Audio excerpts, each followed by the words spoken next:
and welcome to In the Rising podcast. My name is Bettina Brown, and this is the platform I have chosen to talk to you about living a life that's really in alignment with your dreams, your hopes, your goals, your aspirations, and really the life you want to have.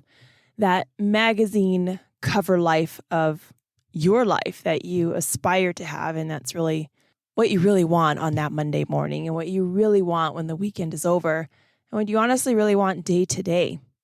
And leaving behind that shame blame game that really does nothing for you. It doesn't serve you. It doesn't rise you up. It just makes you feel like you're going in that same circle over and over again. I love to talk about living your self-worth, living in your self-esteem, living a great life. But I want to emphasize also that I am not a counselor, psychologist, psychiatrist, or anything of that nature.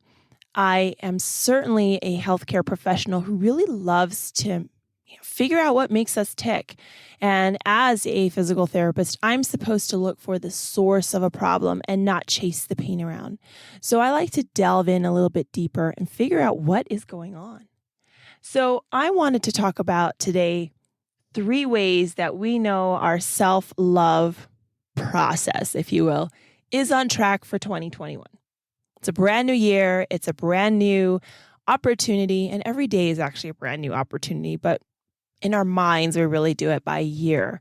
And we are halfway through January already.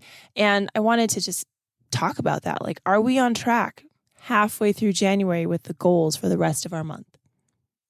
So the 3 things I wanted to talk about today start with number 1, doing a life audit. Now that sounds really fun, doesn't it? An audit. Nothing about audit comes to mind with great things, only taxes and more taxes. But what is important about taking a moment to just look at your life and evaluate it, just check it out, is seeing whether or not you are on track for yourself, not only this year, but in general. And what I mean by that, as an example, is what about if you pick up a project? It could be a home project, it could be a work project, and you are all the way thrown into it. But 6 months later, a year later, 2 years later, you're out of that and you realize that you're not very close to some friends of yours, that your relationship with your children is not quite as, close as it used to be. You don't even know what's going on in the lives of those people that you say is really, the closest people to you. Is it because you've been so involved in something that you're not really interested in the things you want to be interested in? Have you gained a great deal of weight because, you're so busy in XYZ? And let's face it, sometimes we're so busy in A through Z that we haven't had a chance to eat correctly and we're gaining all this weight.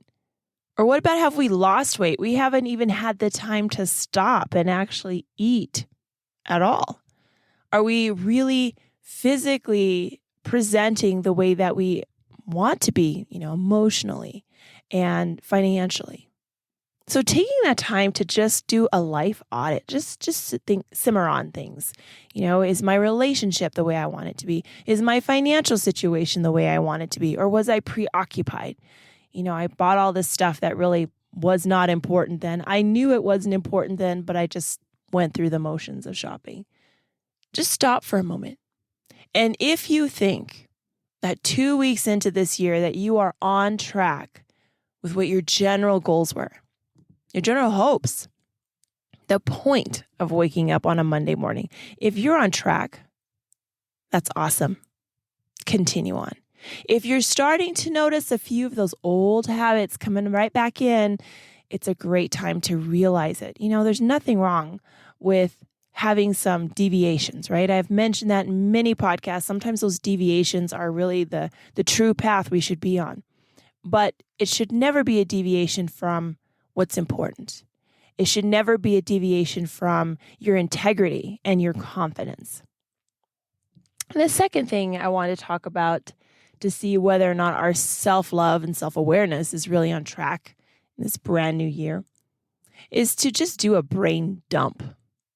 Now, what is that? I had to actually look this up and read a little bit more about it when I read it, but I like the idea. So when we are doing brainstorming ideas, that can be at work, at home, with whatever project, we write everything down, right? We have to write an essay or a thesis. We write all our thoughts down. Just write it down, write it down, write it down. And once it's down, then we organize it. But another way of calling it a brainstorm is really a brain dump. Sometimes we get so focused on all the things that we have to do and our plans and our what we have to do this. And after A and B, then I can do C. Well, what about if I do D before A?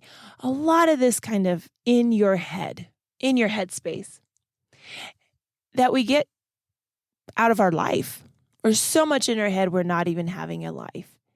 And I've done a little research on Google and, statistics being the way statistics are, there are about 50,000 to 70,000 or even up to 80,000 thoughts in our mind every single day.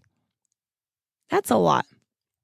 And so I wonder what some of my own thoughts are. Like, what am I really thinking about so many times? And there's a high likelihood that we're thinking repetitive thoughts and perseverating.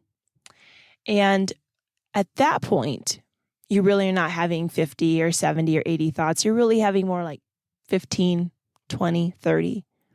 Those are my statistics, by the way. But it's just with repetition, we're thinking of the same thing over and over again. Now, are those thoughts moving the needle up? Are those thoughts moving in the direction that actually leads us and moves us forward in life? Or is that a needle like on the speedometer really just kind of going back down to zero?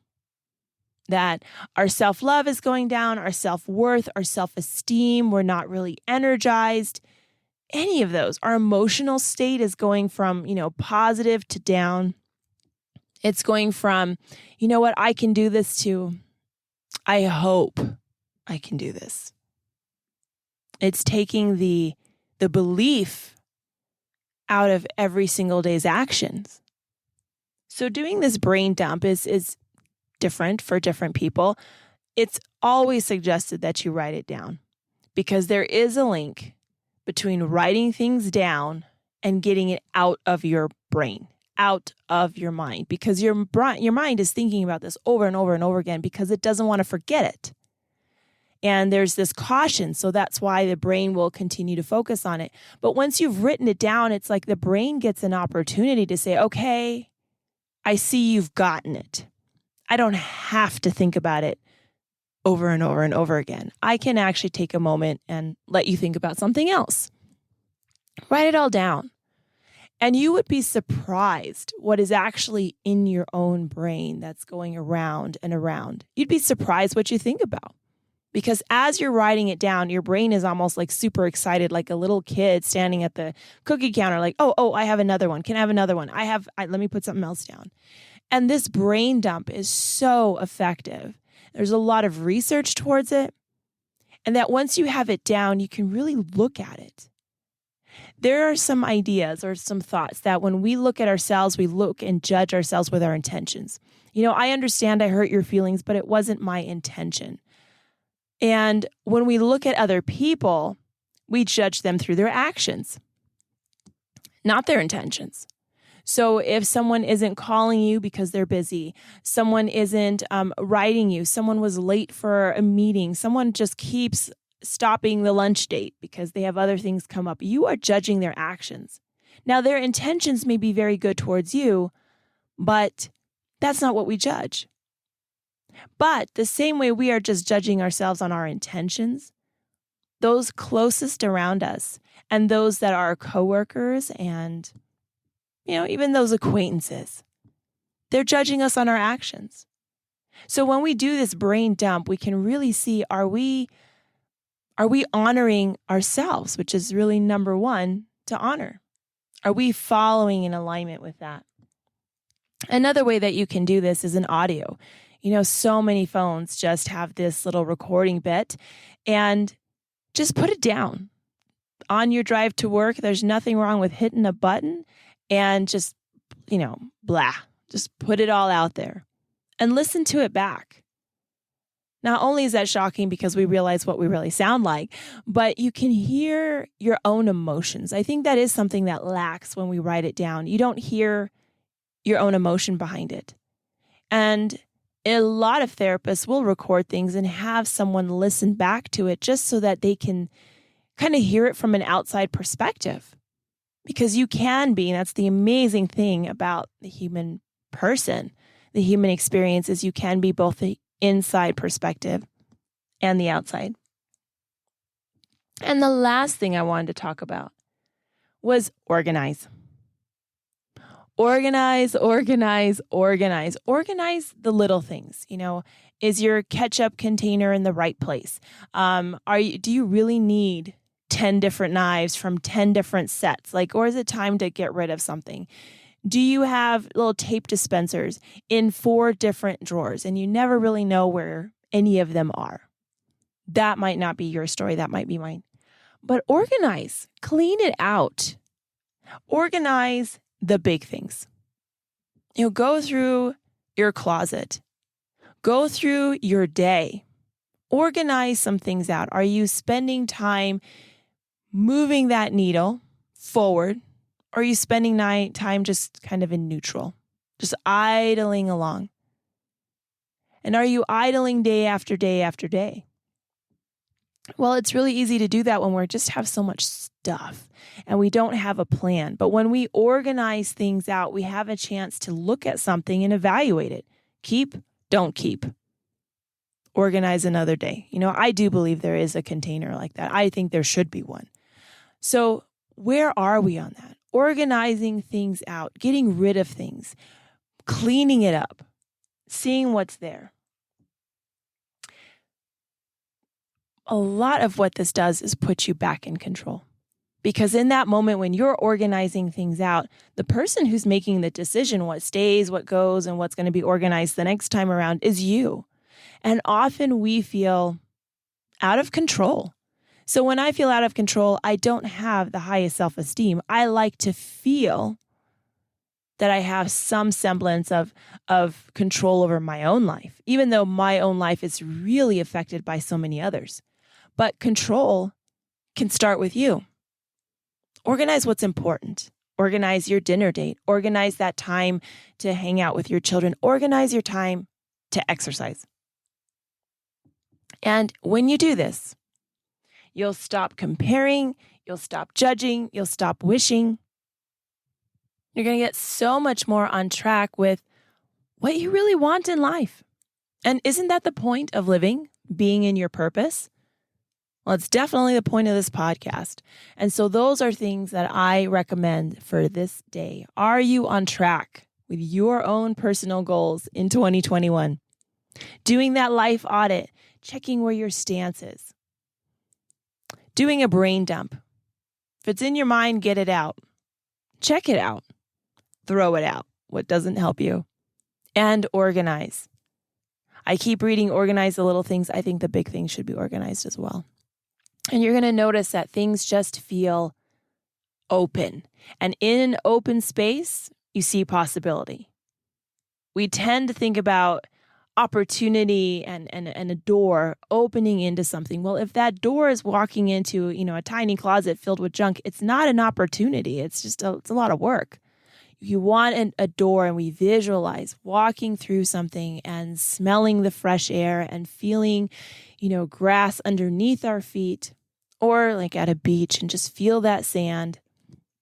Hear, what sounds do you hear walking to that? What are your sounds that you want to hear? Is it the coffee machine brewing first thing in the morning and the birds out and about?